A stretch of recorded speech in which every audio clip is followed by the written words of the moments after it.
In this video, I'm gonna show you how to get higher Google rankings fast. In fact, one of my readers recently used the checklist from this video to increase his organic traffic by 88.3%. I'm Brian Dean, the founder of Backlinko, the place where marketers turn for higher rankings and more traffic. And in this video, you're gonna see the checklist that I use for all of my SEO clients. You'll also learn why you might wanna delete, yes, delete, half the pages on your website. And a simple trick you can use to improve your Google rankings fast. Keep watching.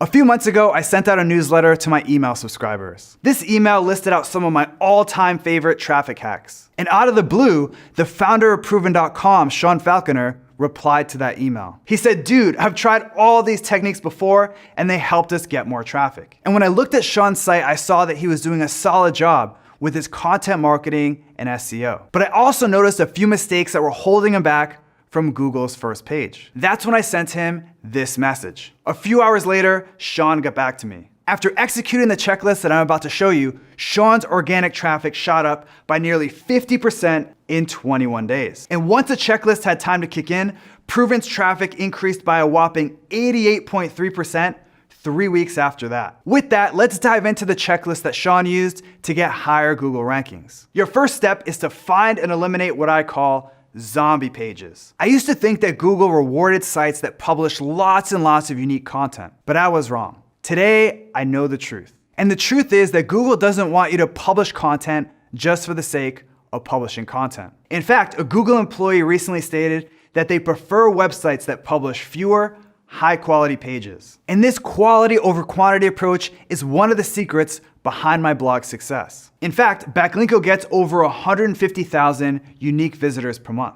And unlike most blogs, I only publish every 4 to 6 weeks. But when I do, I make sure each and every post is awesome. In fact, at the time of shooting this video, Backlinko only has 37 total blog posts. Fortunately, Sean only published high-quality content on his blog, so that wasn't an issue. The problem was his site had lots of zombie pages. So what are zombie pages? Zombie pages are pages on your site that don't provide any value. For example, zombie pages are pages like old and outdated blog posts and press releases, category and tag pages, search results pages, e-commerce product pages that don't get any sales, thin content pages, and pages with duplicate content. In theory, Proven.com shouldn't have a ton of pages. After all, Proven is an online job board where job postings come and go. Despite that, they had nearly 50,000 pages indexed in Google. That's a lot. As it turned out, Proven didn't automatically delete their old job postings. So these pages stuck around even though the job had been filled years ago. To make matters worse, Google was indexing their search result pages, which are classic zombie pages. So I recommended that they delete their old job postings and add the no index tag to their search results. And Sean quickly took action. Thanks to these changes, Proven now only has around 4,000 pages indexed, which is 40,000 less than they had before. Step number 2 is to fix any technical SEO issues that your site has. There are literally hundreds of technical problems that can impact your SEO. And fixing them is one of the fastest ways to get higher Google rankings. That said, here are some of the most common technical issues that I see during SEO site audits. How can you find these technical SEO issues on your site? I recommend using the Raven Tool Site Auditor or SEMrush's Site Audit tool. They'll crawl your site and let you know about technical problems that might be hurting your site's SEO. Fortunately, Proven didn't have too many technical SEO issues. And that's mostly due to the fact that we deleted so many zombie pages. Fewer pages equals fewer problems. The only problems I could find were some missing alt text on images and a handful of duplicate titles. Not a big deal, but worth fixing. As expected, Sean quickly took care of all these technical SEO problems. Now that we fixed Proven.com's technical problems, it was time to optimize their content. I probably don't need to tell you that on-page SEO can make or break your site's rankings. That's why I dedicate an entire step of my SEO checklist to on-page SEO. Now, because Proven had thousands of pages, I knew I couldn't optimize every single one. So Sean sent me his top 10 most important pages. Now, some of Sean's most important pages were blog posts, and others were commercial pages that sold his services. So let's look at a quick example of a page that I optimized for Sean. A blog post called Best Questions to Ask References, the Complete List. Sean's target keyword for this post was questions to ask references.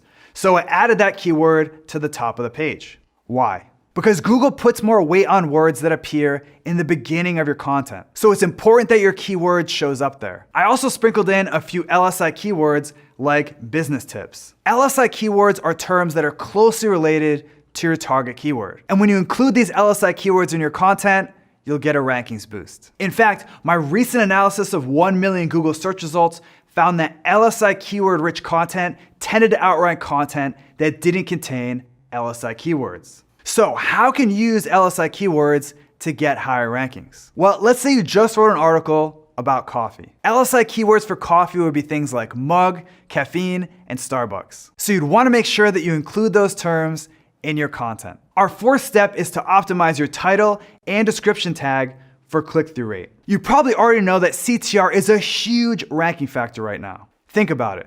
If people searching for a keyword click on your result more than others, it tells Google that you're the best result for that keyword and you'll rank higher in Google. In fact, a recently published Google research paper states that click-through rate data has proven to be a critical resource for improving search ranking quality. So it's clear that CTR is an important ranking signal. The question is, how can you optimize for it? Let me walk you through a real-life example. One of Sean's best blog posts was a huge list of job boards. Considering how epic this content was, it should have been ranking in the top 3. But Sean's page was stuck in the 5th spot. And I had a feeling that the page's title and description was hurting its CTR and rankings. Here's what I did to turn things around. First, I looked at the AdWords ads that showed up when I searched for best job boards and other related keywords. I noticed that almost every ad used a specific number, and none of the ads used the term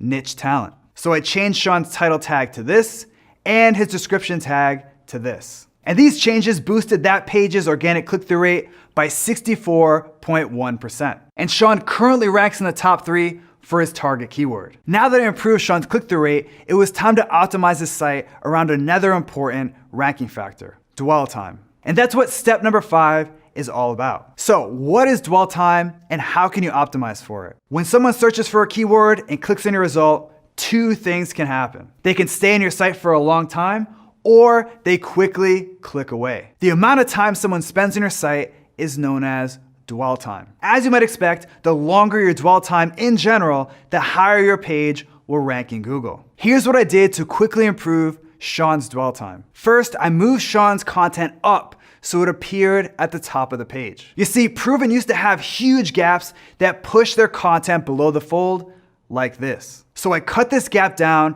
by about 50%. Sean's post also had giant images that pushed their content down even more. I made these images smaller so they took up less room. Next, I made Sean's introductions more sticky. Here's the deal. When someone comes to your site from Google, your intro makes them stick around or click away. In fact, intros are so important that I spend more time on my intros than my headlines. In Sean's case, I noticed that his introductions weren't formatted in a reader-friendly way. See how all that text is squished together? That's really hard to read. So I formatted his intro so there was only 1 sentence per paragraph. I also cut out a few lines of text that weren't compelling or interesting. Overall, these tweaks boosted that page's dwell time by 12.23%. Not too shabby. Okay, so our second to last step is to improve your site's loading speed. Can making your site faster really improve your Google rankings? Definitely. In fact, our search engine ranking factor study found that faster loading pages tended to outrank slow pages. Here's how to quickly evaluate and improve your site's loading speed. First, head over to Google Page Speed Insights. Just enter your site into the tool and fix the problems that it tells you about. Next, check out GTmetrix. Just like Google's tool, GTmetrix will show you potential issues with your page's code. But it also lets you know about server or hosting problems that can slow down your site. For example, in Sean's case, his images weren't compressed, so they took forever to load. And this single fix made a huge impact on his loading speed. Now that Sean's site was optimized, error-free, and fast, it was time for the last step, which is to publish a piece of content using the skyscraper technique. You probably already heard about the skyscraper technique. If you haven't, here's the deal. The skyscraper technique is where you find the best content in your industry and then create something way better. So I sent an email to Sean and asked him, have you noticed any content that's ranking in Google, but isn't even that good? He said, actually, everything I've seen written about job descriptions is pretty weak. Sean was right. Most of the content out there about job descriptions were simple lists of links to different examples of job descriptions. And for whatever reason, they all use the same lame stock photos. So I worked with Sean to create something way better than what was out there. How? First, instead of a list of links to other pages, we listed each job description on a single page. Next, Sean added helpful information about each job, like the average salary and education requirements. Finally, he used quality images instead of lame stock photos. And Sean's post did great. It got a short-term surge in traffic after it went live. Today, Sean's skyscraper content currently ranks in the top 5 for his target keyword. And thanks to this content and the other techniques from this checklist, Sean's organic traffic increased by 88.39%. There you have it, my 7-step checklist to improve your Google rankings. If you like this video, make sure to subscribe to my YouTube channel right now. That way you won't miss out on other actionable SEO videos like this one. Just click on the subscribe button below this video. Also, if you want exclusive SEO tips that I only share with subscribers, head over to backlinko.com and sign up for the newsletter. It's free. Now I want to turn it over to you. Which tip from this video are you going to try first? Are you going to work on your dwell time? Or do you want to delete zombie pages? Let me know by leaving a comment below right now. 5th spot. Did I say that right? What's up? I do that a lot. All right, yeah, I did. Oh, but it's okay. Man, my acting skills, scry. Okay, that's a tough one. How are we doing? Shine?